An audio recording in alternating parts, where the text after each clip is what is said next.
So hello, Kerri and Grace, the world's top two female oarswomen. It's lovely to have you on Crossy's Corner. I'm Martin Cross, World Rowing's TV commentator, and these are the fabulous Kiwi pair, female Kiwi pair. And it's great to have you with us. Good morning from GB and good evening in New Zealand. Yeah, thank you. Thank you for having us. Yeah, exciting. So today's been a bit of a training day for you, 2 sessions. What have you been doing today? Today we started off with a bike ride, so we actually went riding together on the road, which was quite nice. And then a row this afternoon in the pier. Is that a light day? How far did you go in the pier this afternoon? It is a bit of a light week, so we only did 18k this afternoon. Yeah, it's our second week back on the water, so we're still easing into the back on the water rowing. How are your hands? How are the blisters? Not too bad. Mine were bad. I had to row a single for a few days. So I got some sculling blisters and then got back into sweeping. So mine were a bit sore, but yeah, not as bad as I thought. They've been kind of, we're only rowing like max once a day, so a bit of time off the water to sort of let them heal in between, which is good. What was that whole lockdown experience like for you? Can you remember and you know when the news came about the Olympics being cancelled? How was that as news for you to handle and deal with?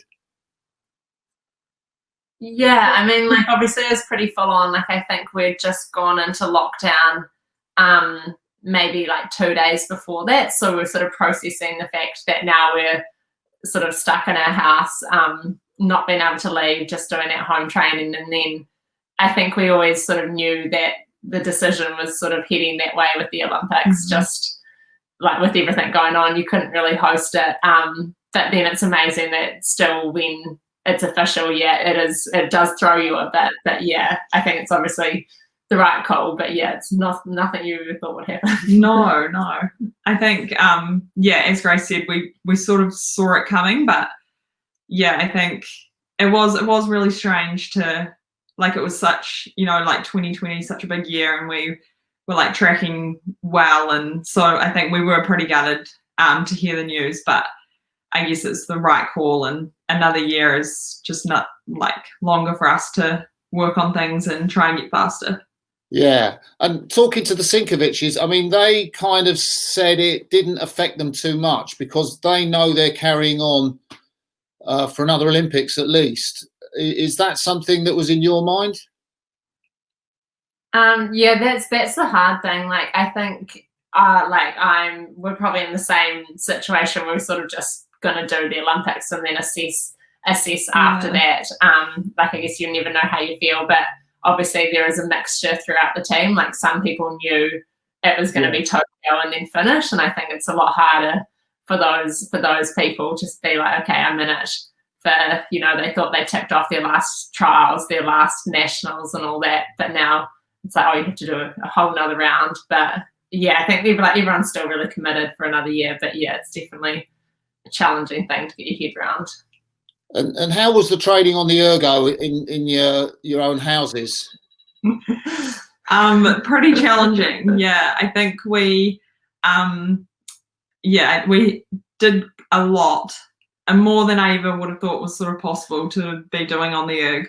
But yeah, I think it was actually like quite impressive what our group did, and yeah, like I think we all learned a lot and sort of.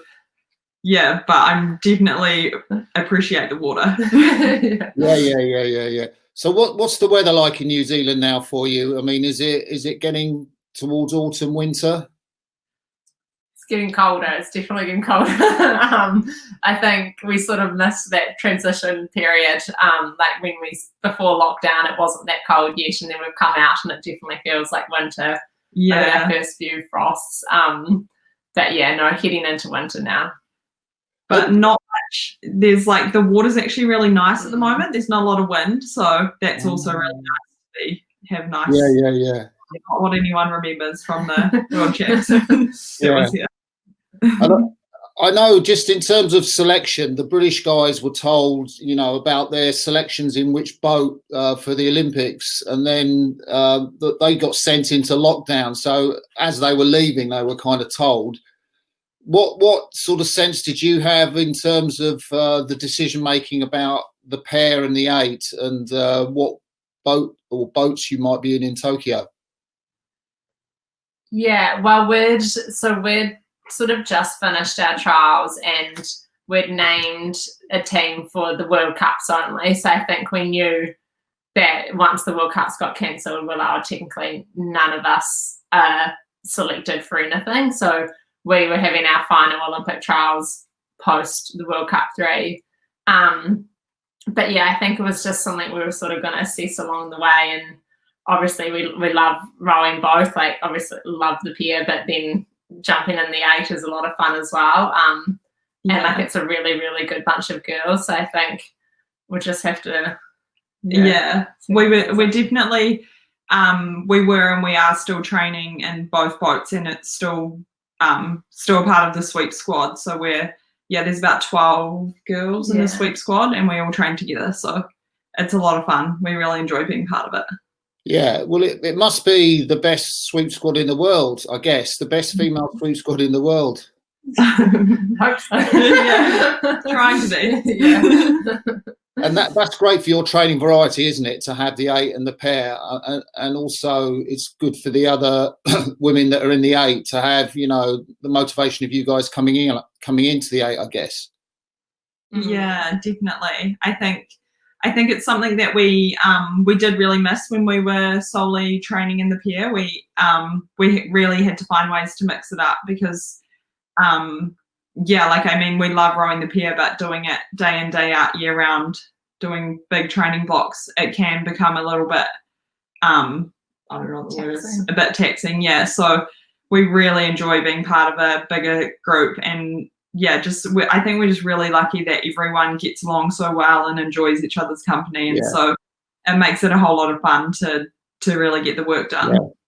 So with you two, I mean, did you just become a natural sort of combination the very first outing? I mean, I'm intrigued as to how you sort of felt in the boat the first time, and also, maybe we can talk a little bit about your relationship as athletes on and off the water.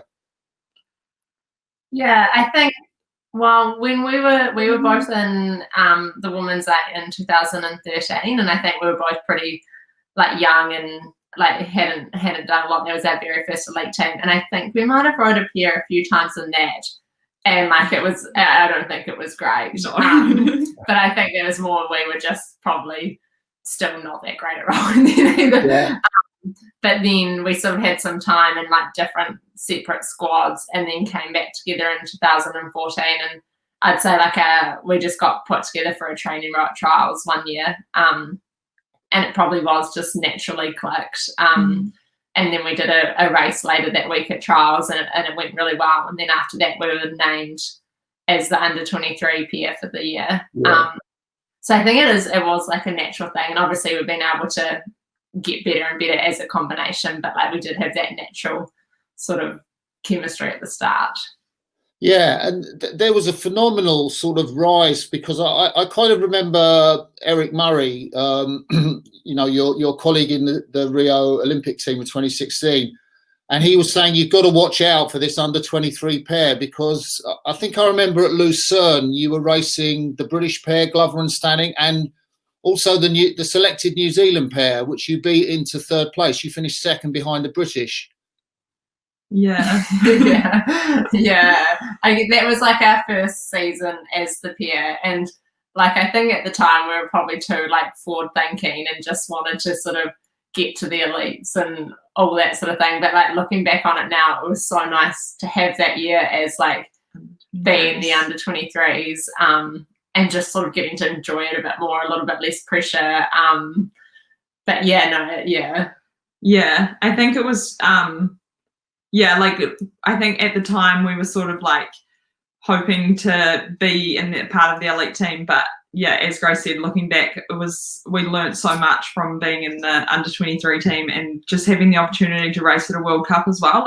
I don't think a lot of not a lot of under 23 crews in New Zealand are able to race at a World Cup and get that sort of experience against sort of the best in the world. So I think we're really lucky to have that opportunity, and also just have another New Zealand pair we're racing as well, like of similar speed. So yeah.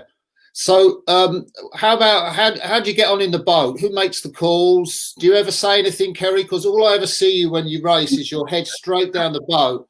I don't even think your eyes look out one way or the other. I think that's just a habit. I definitely don't try not to look out. I think it's just sort of ingrained in me, and I'm so just like focused on what I need to do, and I guess it does. So Grace does make the calls, and I think that is the thing. Like, we have a lot of trust, so I just know that I don't need to look. She'll let me know. So if I do look out, then I guess maybe Grace hasn't made the call. That's probably because of me. Do you always do what Grace said? Because I remember talking to Redgrave and Pinson, and they had a bit of a power struggle between who was stroke. When Matthew was at stroke, Stephen kind of thought, well, I've got the foot, I make the calls, and it was Stephen was making calls and Matthew wasn't paying attention to them. And this was how they went down the course in the World Championships of 1991 in Vienna. You don't have that kind of tension, I guess. No, I don't think so. No, like, I think we're quite lucky that we are very different, and so like I am quite like, I can get quite fired up, but Grace is so calm that like it almost like it works well, because I don't know, like I don't feel as though I can get fired up and mad at like when she's not getting fired up and mad, sort of thing. So I think we work well. Yeah, do you know what I mean? Like, we sort of probably just like like, I think we'd never end up sort of like in a bit of a power. I think we both really love our own jobs, and I think we've like learned to sort of embrace our own strengths, and like I definitely don't want Kerri's job in the moment. I'm happy in Bowseat, and I imagine, unless she wants to run Bowseat, I imagine she's having its job. So I think we're pretty suited to where we are. And like, obviously it's taken time. Like, we've rode together for quite a long time now, and to sort of build up like how we work and how it goes about. But I think we contrast each other well. So, can you say, Grace, what makes Kerri the ideal stroke woman, and Kerri, what makes Grace the ideal bow person in a pair?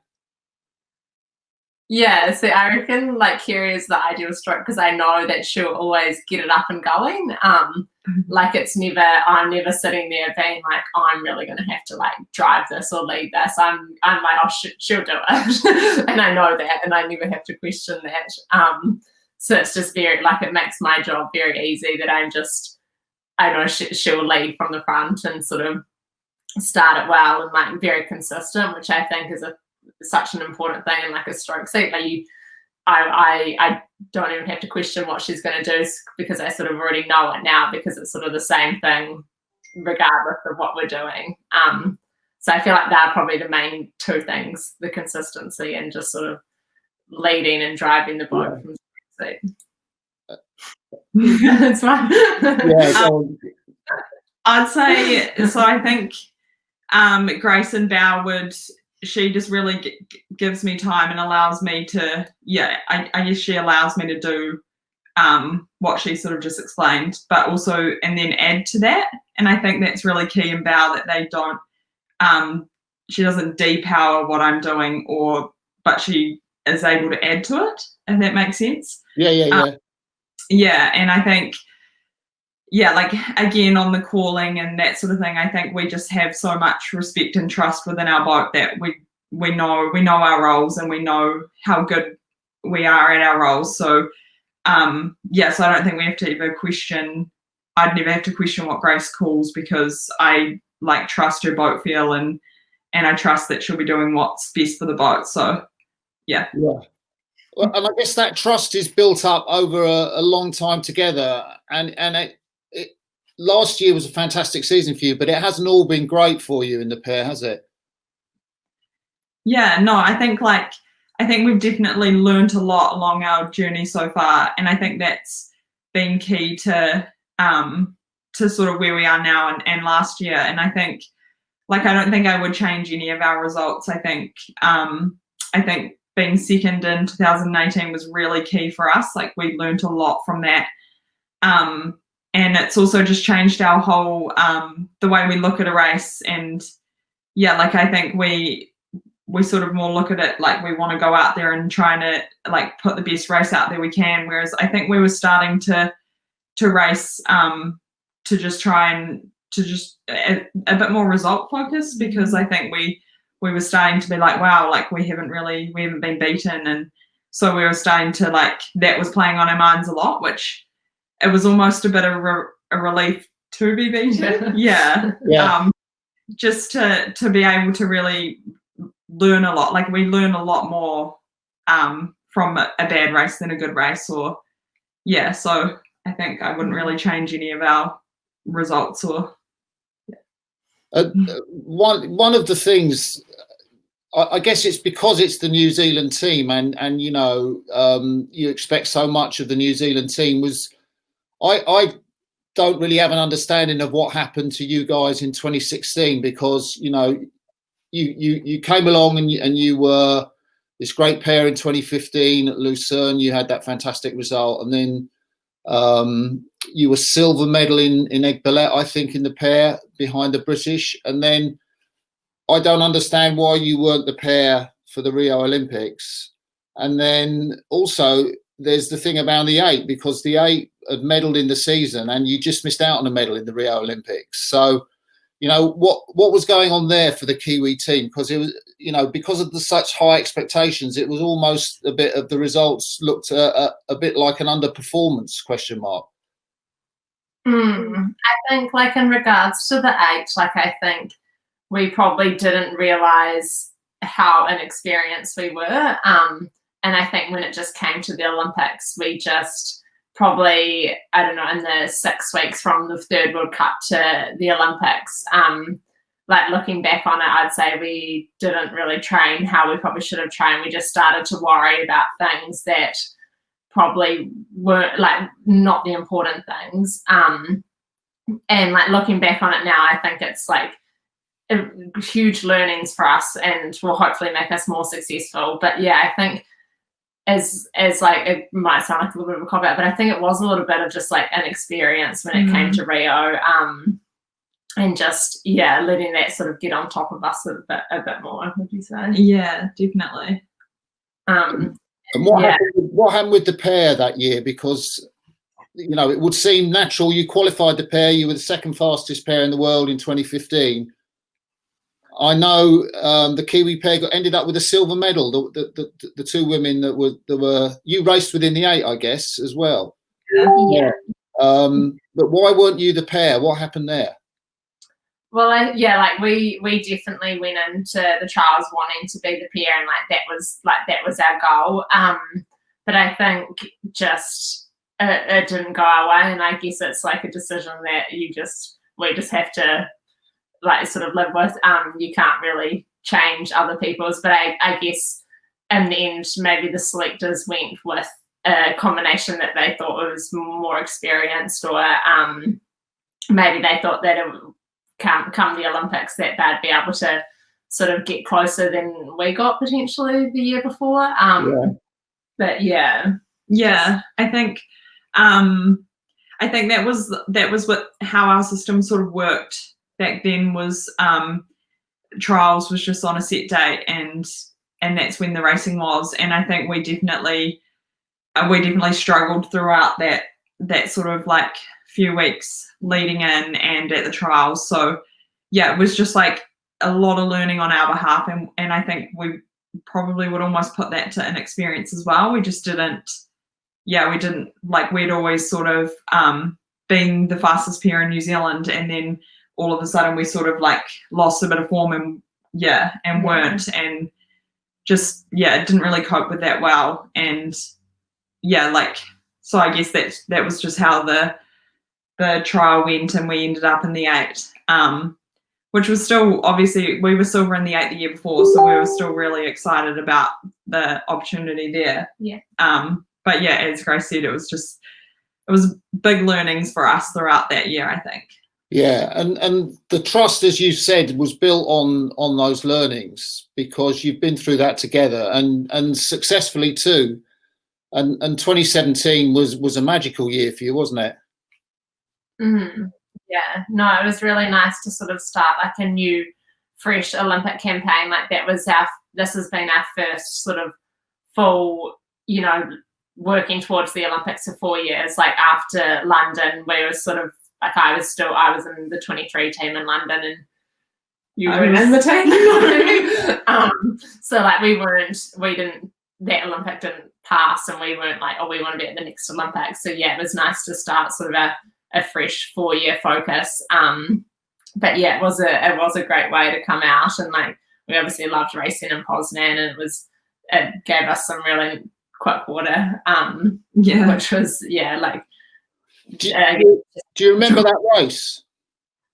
Yeah, I do kind of. Yeah, we do. Yeah, because I think I've kind of got some films of that, or just some, because I can't use race footage, but I've kind of got some pictures of that race. If you can talk it through, it's the race. I think you did 6:49.08 to break. That's still the world's best time in the women's pair. Yeah. So maybe if I share some screen and you can, you know, talk us through that race. Yeah.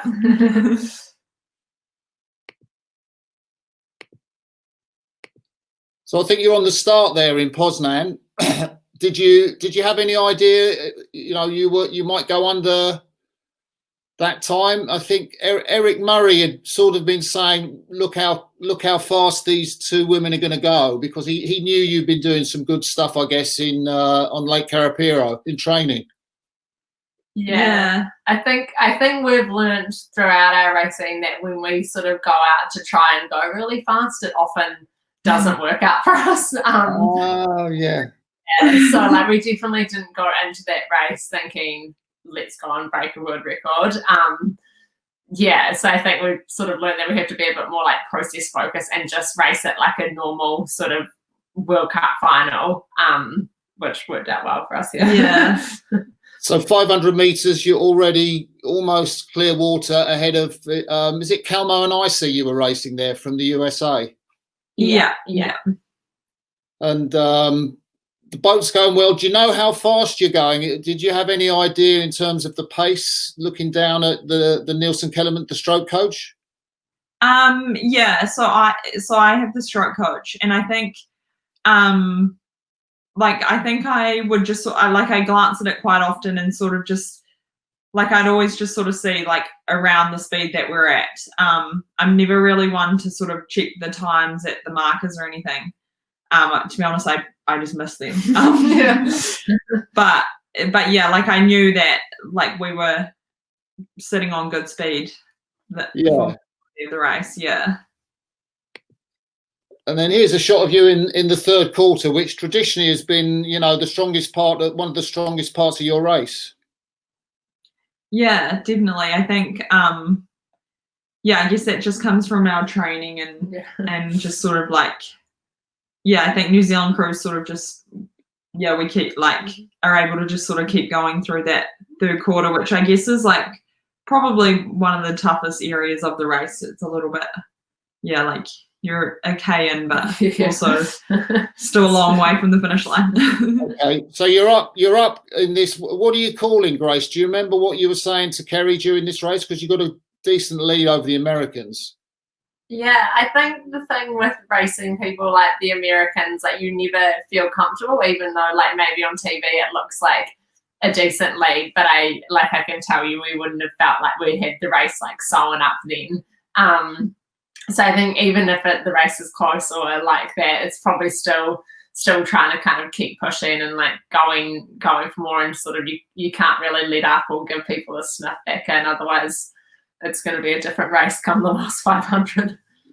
So going into the last 500 metres, that's the lead you had. Did you have any idea? Did you say anything to Kerri, Grace, about the speed you were going?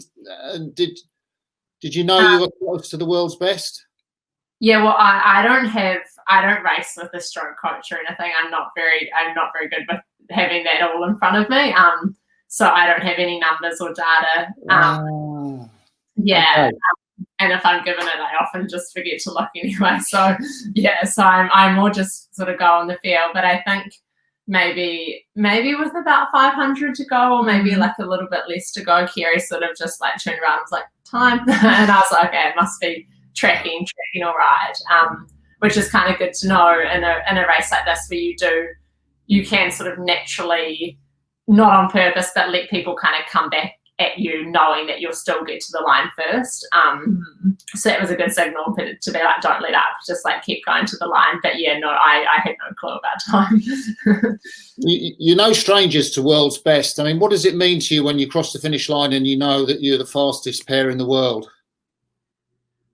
Yeah, I think that was pretty special, because I think we have done fast times before. So I think like we knew we were capable of it, but at the same time, like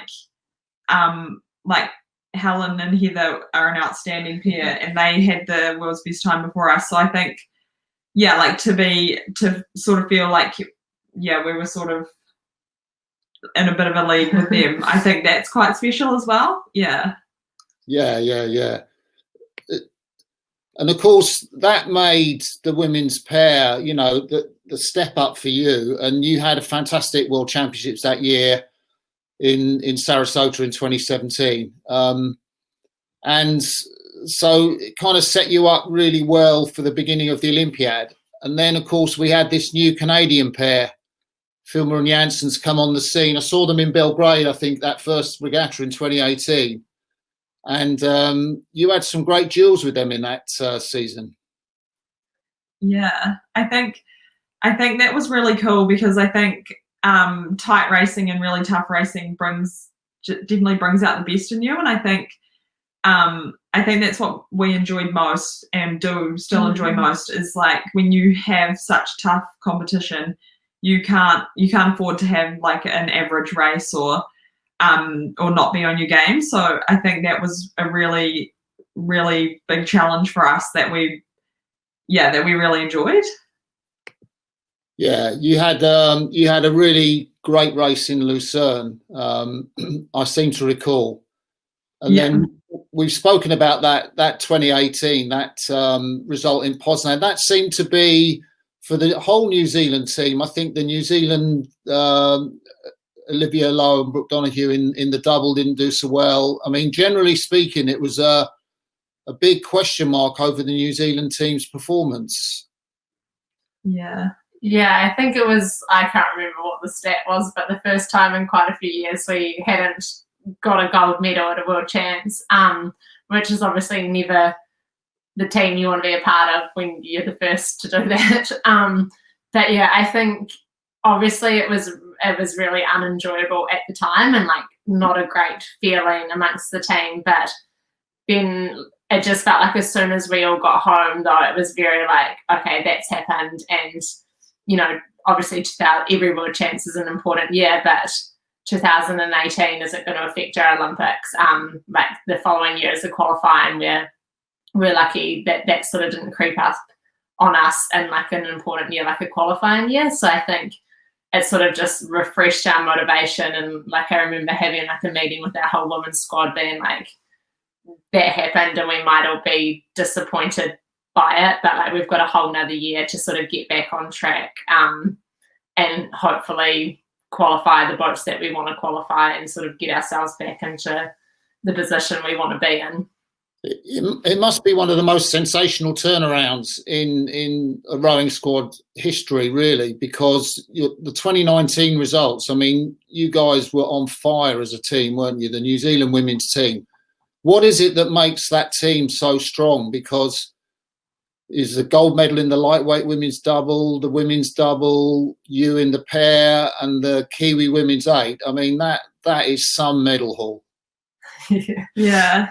I think as Grace said, like the determination after 2018 to sort of not be back in that position really like fueled the fire leading into 2018. And I think it just becomes so competitive, particularly, like I think the whole squad became so competitive that we do training together and everything's sort of aligned. So I think just everyone pushing each other along, and like we do sort of prognostic races and twice a week, and like to try and be within a percent or whatever of the top crew is actually very hard to do. Like you have to be going pretty fast. So I think just sort of having that environment was pretty key to like bringing everyone along together. Yeah.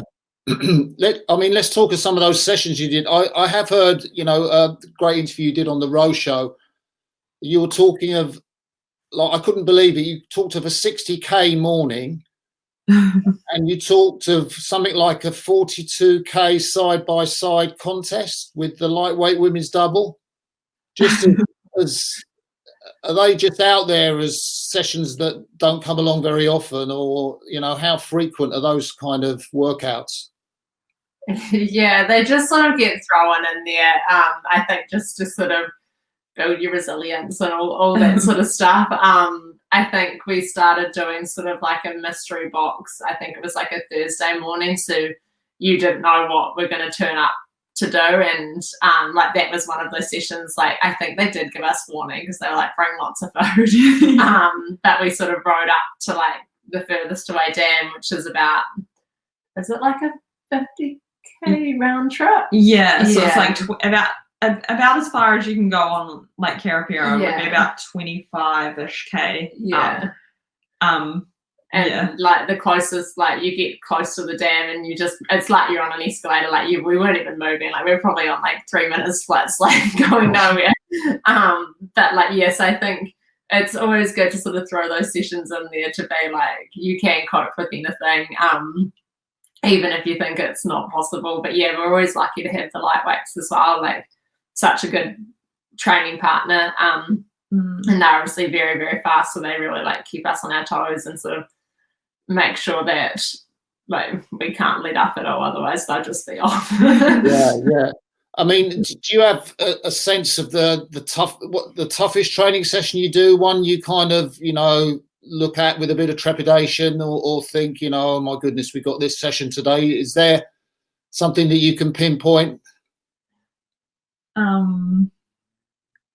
Do you think the 3K is last year? Oh yeah, there's been a few. I guess a lot of it depends on the situations. Like I know, like a different one than that is though. But the first time when we turned up in Sarasota in 2017, and it was just so hot and humid, and then it was just like us and the lightweight double and the heavy double. We were just doing sort of like on-off pieces, like it might be 40 seconds on, 20 seconds off times 10, and then minute on, 30 seconds off times 10 and all that. And that was just like, no one could hold onto their handles because it was so, we were all so sweaty. And that was, I think that sort of goes down as one of the hardest sessions. And it was probably just adjusting to the heat. And just off the plane. Yeah. It was quite rough. Yeah. You felt that as well, Kerri, for you? That's one of your toughest sessions. Yeah, that's definitely one that I won't forget in a hurry. I think each season we probably add another quite tough one in that I'd probably dread each week, but you feel a lot of like satisfaction when you do make it through. So yeah. Ian Weir has asked about you on the ergometer, because I was talking to John Collins and Karen Bennett from the GB squad, and they both said they felt stronger on the erg after lockdown because they've been on it so much. Is that something you felt at all? Yeah, definitely. I think we have discussed that as a squad. Everyone's feeling a lot stronger, and I think doing a lot of individualized sessions. And we've got a bit of testing coming up, so I guess that'll tell as well on.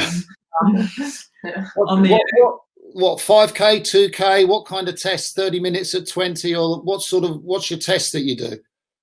We've got a we've got a 2K coming up in about 2 weeks' time. So I think they were like, we'll do all this training and then we'll hit you with a 2K to see if it's paid off or not. So that'll be interesting. When was the last time you guys PB'd on a 2K? How was it, recently or quite a long while ago? I'm kind of stuck. Like I don't know. More recent than me. Yeah, I'm probably more recent than Kerri, but I do a lot on the same number, and I just can't crack that number. So maybe this will be my year after doing a bit more again. But yeah, but you, how long? Yeah, yours is a while. Yeah, I think maybe 6 years ago. I think I worked out. You're kidding? Yeah. I know. My coach was actually saying, how long is it before your PB sort of doesn't count anymore? So I'm definitely in that category. Yeah, and saying that we don't do a lot of 2K ergs. Like we probably do one at trials, one in January, and maybe one in December. So like max 3 a year. Normally probably 2.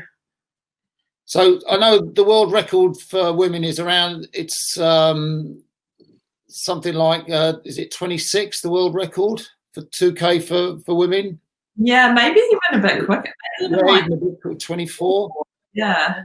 So where are you in the range of those sort of scores? Because people would be really interested to know, do you have to have massive ergos to make the pair move quickly? I'm probably at the bottom end of the range. Erging's probably not my strongest point, but I do a 6:48, and like that's probably not that impressive on the erg. But yeah, that's pretty decent. Yeah. And how about you, Kerri? My PB is a 6:37, but as I say, that was 6 years ago. So you were just, what, 20 then? 20, 21? Yeah, I must have been 20. Damn, because I'm 26 now. Yeah, I did a 6:38 this year, so I'm getting close again, I think. Yeah. So talking about the way you row, so I think you come out season after season, and one of the things looking at you as a pair is you seem to have the same kind of technique and style throughout all the races. I mean, have you always rowed that particular way? And if so, what kinds of things do you work on in terms of, your technique for rowing? I think we've always had the same sort of really key points that we'd focus on, and I think they don't really change. Like obviously we try and sort of like add a little bit more to it every year as we sort of try and get a bit technically better. But I think like our main goal is really just not to slow the boat down, and just to do sort of as little as possible to affect like what we're doing in the water. So I think we're not like a pair that's going to go out there and sort of just like smash it in at the front and really like heave it. Like I don't know, we don't really focus on like strength or power or that sort of stuff. Like it's more just be patient, take your time to connect, and then sort of try and get the most out of the boat. Yeah. I think we sort of obviously use the gym to try and get stronger, and all of our training to get fitter. And I think technically we're just always trying to maybe just be a bit more efficient. And just trying to really try and maximize boat speed through efficiency and not slowing the boat down. So how often do you feel, do you get a feeling in the pair that you're in some kind of zone where everything's just happening around you and it just feels just amazing? And even though you might be working really hard, it doesn't feel like that. How often do you get that sense in your pair? I think we're pretty lucky. Like I would say that's quite often for us. Like I think it would be a lot easier to count how many times we don't sort of have that. And like obviously we can still feel uncomfortable, it can still feel hard, but I think we've sort of worked out a rhythm and technique that works for us that I would say more often than not we can sort of just get the most out of ourselves. Makes sense. So what happens when you go in the 8, or what happens when you get back from the 8 into the pair? I mean, I guess you must have worked out a way of switching quite easily. Somebody sent in a question and say, do you kind of deliberately separate from this is the pair and then right now we're going to row differently and we're in the 8? Do you have a period of sort of mental separation from the two to switch into a different type of rowing? How does that work? I think, yeah, I'd say we do have a bit of a separation. I think obviously they are very different boats. I think for us, we are really lucky that the girls we row with in the 8 have such a great rhythm that we found it really easy to jump in, and we didn't necessarily have to change change it what we do as individuals in the 8. We were able to sort of try and just get in and feel what they were doing and try and add to it from our seats. So yeah, we definitely separate them because you do row them differently and they are different boats. But I guess the rhythm created in the 8 was you could just feel that and add to it. Yeah. Is there a reason why you're in the 5 and the 6 seats, say, as opposed to stroke and 7? Well, I think it definitely makes it easier if you are doubling up to keep the stern pair the same for every row. So I think that would definitely be a challenge, switching out a stern pair so that when, if we were in the pair, then you'd have a completely different rhythm. So I think it's convenient 6 and 5, but I think we naturally slot in there quite well. I know I definitely prefer 5 seat compared to 7. I like it a lot more, but yeah. And I think Kerri is really good in 6, and she can back up Jackie really well and sort of lead from there.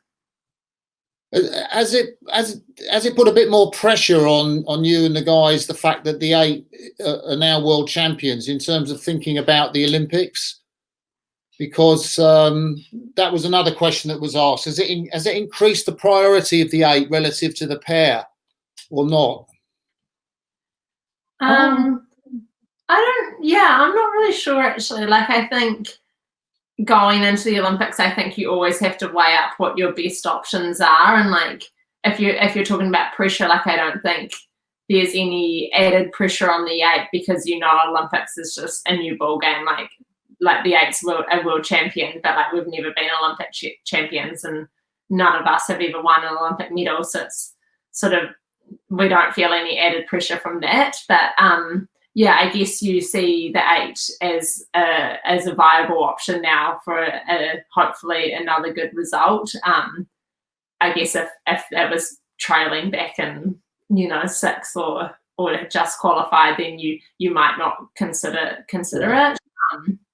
But I think, as we said before, it's a really strong bunch of girls, at which I think you don't often get this come around at the same time. So I think it's definitely makes it more appealing. Yeah, and you've got a male coxswain. Adrian Ellison asked this question. You've got a male coxswain, Caleb Shepherd, in the 8. Do you find any difference in terms of a female crew being coxed by a male coxswain? And I guess you must have been coxed by female coxswain in the Rio Olympics. So how does that difference work for you? I guess it is a lot different having a male to a female, but I think I think it's just I guess it's just comparing coxswains with coxswains, and I think we're quite lucky to have Caleb. I would say he's really gelled really well with our squad, and we all get along with him really well. And again, the respect is huge, so that really helps. I almost can't really remember having we've had Caleb and Sam Bosworth for so long, but I think it's more just what they're saying and how they're saying it and their boat feel that adds to the boat more than the gender.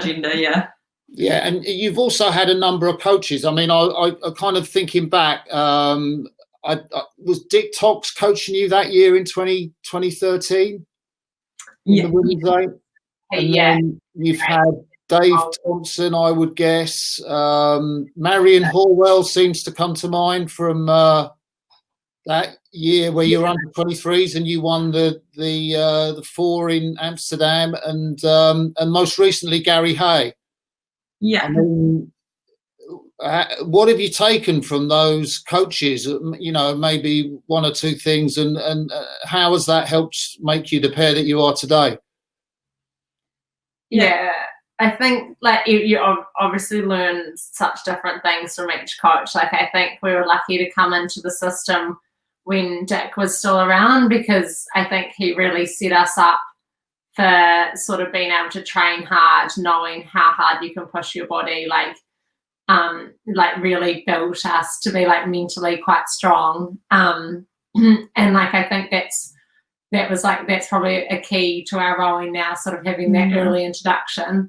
And then on top of that, then you list every other coach, and I think everyone has their own strengths. Like Marion Horwell, we had her in 2014, as you said, for the 23s, and then later in the year, the women's 4 at the World Champs, and like she has such a great eye for it, and like can technically really get a boat going, and did such a great job with us that year, because she only had about 5 or 6 weeks after 23s when we were trying to put a 4 together for elites. And then I think we're pretty lucky to, like, a lot of the coaches that we've had are sort of right up there with the best coaches in the world. So I think we have been pretty lucky to be involved with each of them and take away a lot of learnings from each of them. Yeah, and then like we've got Gary Hay at the moment, who he manages to coach like the 8 and the pair really well, which I think is quite a challenging task, because it's such different boats. But I think that's where Caleb is a really like key asset to the 8 as well, because he's so good that he's like a second coach. So between Gary and him, we're in pretty good hands. Yeah. Some people have asked about what you do outside of sport, because it's pretty all encompassing being, you know, an elite rower. So when you have a day off or when you have time off, what do you do? What do you spend your time doing? I'm studying as well. I'm doing a psychology degree, so I do a bit of studying. Also, I'm from a farm, so sometimes I get back to the farm to mum and dad, and which is obviously completely different to the environment I'm in at the moment. So I really enjoy that. But yeah, sort of a day off would just be relaxing, studying, or you have a little dog, don't you? Pardon? Did I read that you've got a little pet, a dog? Yeah, I have a little sausage dog, Cooper. So I take him for a walk. And how about you, Grace? What's your day off look like? Yeah, so I'm a bit freer now, because I finished all my studies. So I studied through Massey as well, and I did my Bachelor of Business Studies, and then just finished my Masters of Business Studies. So I've got a bit more free time now, which is nice. But I also live with the little pug, Kelsey Bevan, who's also in the women's 8. She is a pug, and she keeps us entertained. Yeah. But yeah, I think we're lucky in Cambridge as well. Like, we're so close to a lot of other nice places. You can do a lot of day trips and get out and about. How do you get on out of the boat? I mean, do you spend time together at all? I know you're together now and you live in different houses, but do you socialise at all as a combination? Yeah, we're lucky. Like, we do get along outside of rowing, which is really nice, and it makes it so much nicer, because obviously the way the New Zealand team works is we go overseas for 3 months pretty much together every year. So like when you're overseas, you socialise with the rowing team. So yeah, like we do socialise, but then we also have other people, like I live with some other rowers, and so yeah, we do have also breaks from each other, which is probably vital as well. But yeah, no, we've probably got a good balance. Yeah. What about your sporting inspirations? Do you look, or did you look up to people and, you know, see their career as something that you like to emulate?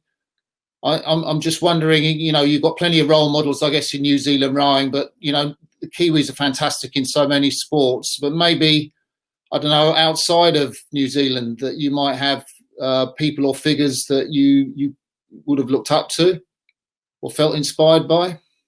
Yeah. Yeah, no, definitely. Like, I think my first, and this is a New Zealand rower, but like my first thing was like seeing the Swindale twins win at the Olympics when we were probably both still in high school, and like that'll still go down as sort of my first memories of rowing.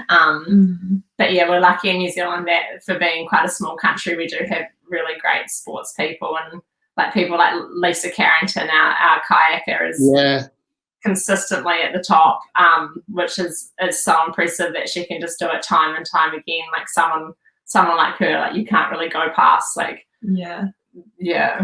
I think even just within the Rowing New Zealand team coming through, we've had some great crews to look up to, like Eric and Bondi and Joe and Nathan and Mahe. So yeah, I think that would probably be, like I think just sort of being a part of their team and being able to look up to what they do has been pretty inspiring. How'd you get on with the whole rugby thing in New Zealand?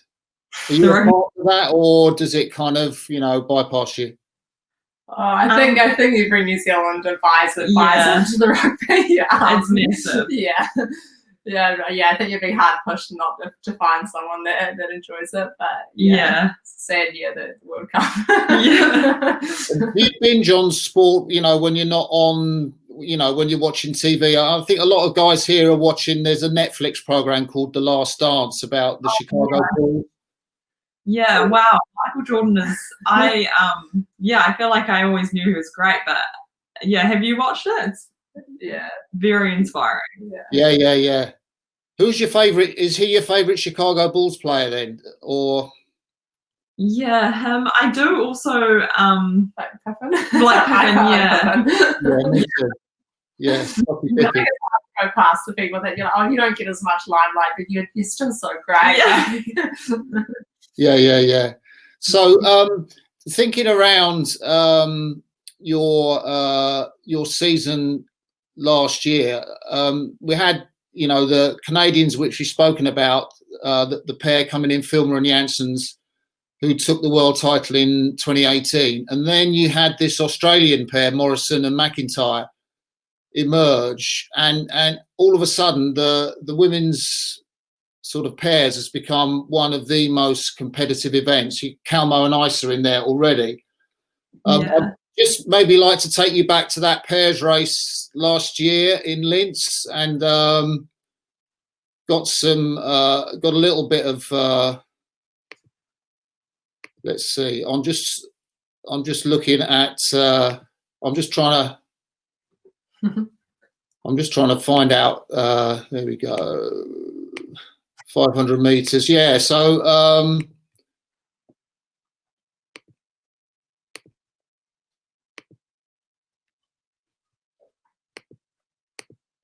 so this is you at 500 meters in your world championship final last year, and the Australians are leading you out. I mean, is this something you'd expected? Do you remember what was going through your heads at that point in the race?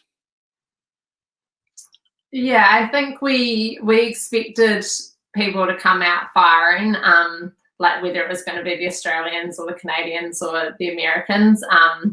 Like we knew it was going to be pretty tough, and I don't think we expected it all to be in front at 500 beam. So I think we weren't uncomfortable with the position we were in there, because we had a pretty solid plan around it, and Okay, so again, you're coming up to the 1,000 meters here, and you're still down. Are you still not bothered around this? Yeah, probably not. I think it's still so early in the race, and to sort of like, I think there's still, yeah, we were still just in touch, and I think that's throughout sort of the first like 3/4 of the race. I think leading into the last 500, if you're in touch, then like you've sort of got a shot. So yeah. So there's you having a little look out. I had to try hard to get that picture, Grace, but in the third quarter, that's around about 12:50. You know, are you starting to be bothered that you're not coming through them yet? I think, like, obviously, ideally, you'd want to be at the front here. Like, we weren't searching to be second coming through here, but I think we were very aware that it would probably come down to the line. So, was I bothered? Probably. I wish we were in front, but then I think this was almost what we had expected to happen. So I think we were pretty still comfortable with how the race was playing out. Like, it wasn't an unexpected thing.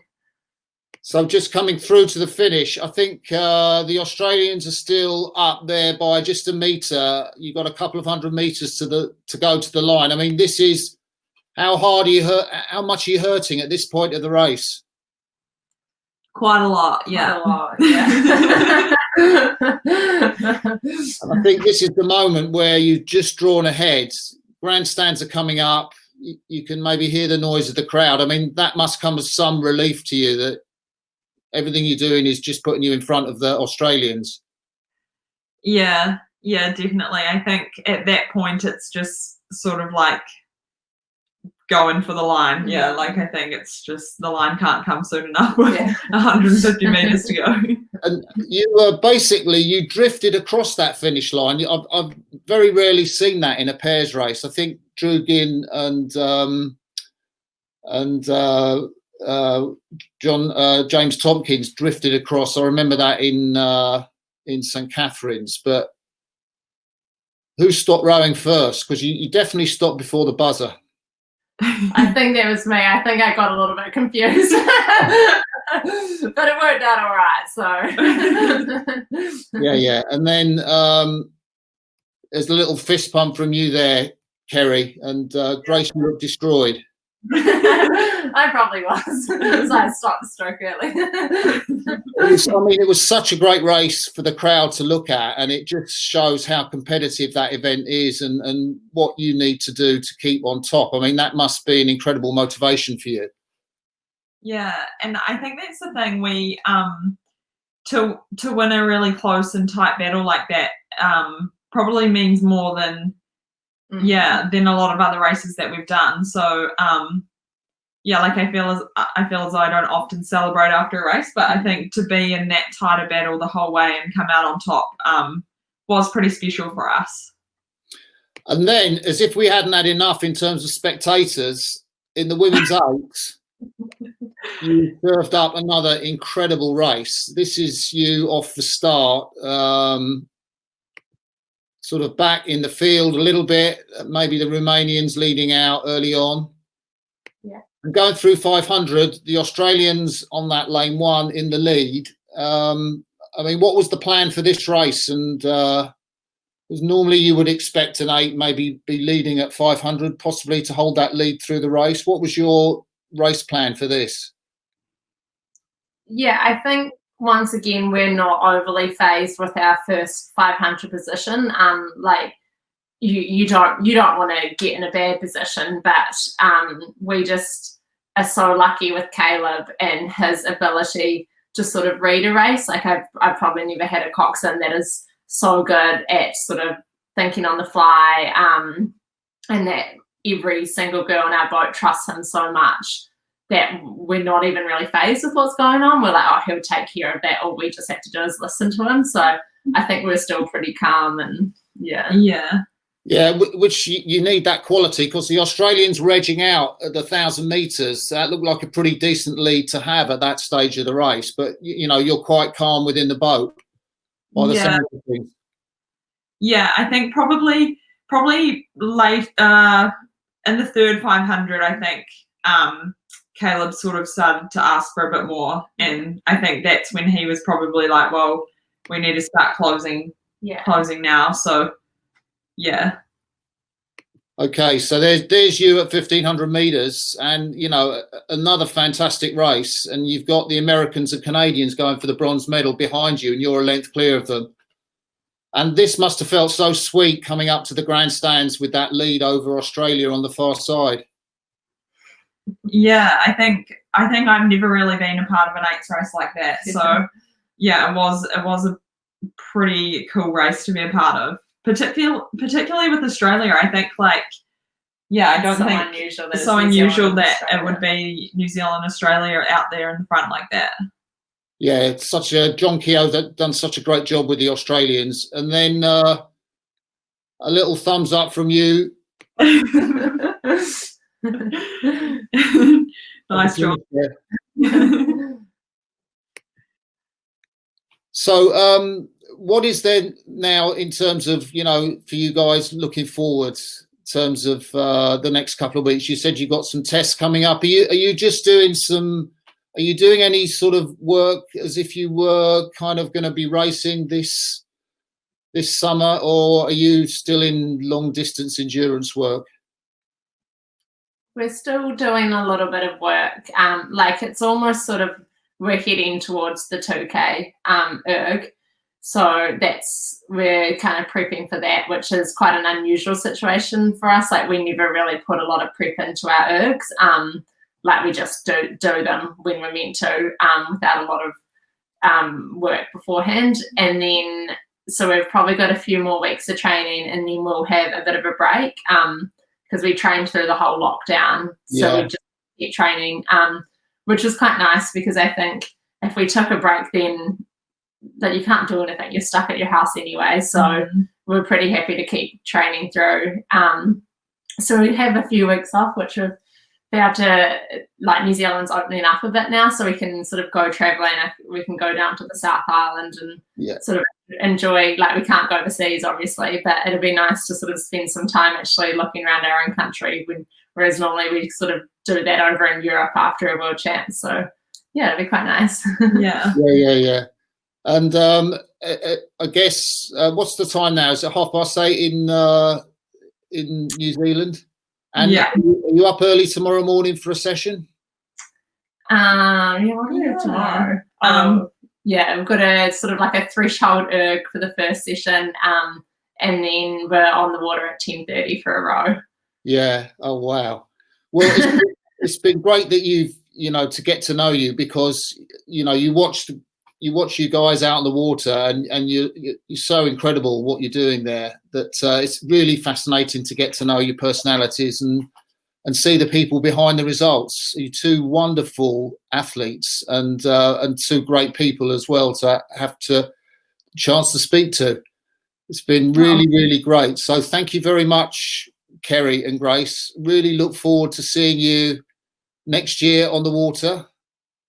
Yeah, thank you so much. Yeah, thank you so much for having us. And it's a shame we haven't been able to obviously get over to the World Cups and all that. We're missing the racing this year, but I think it sort of makes you appreciate it more. And hopefully we can get over there next year and it'll be even sweeter.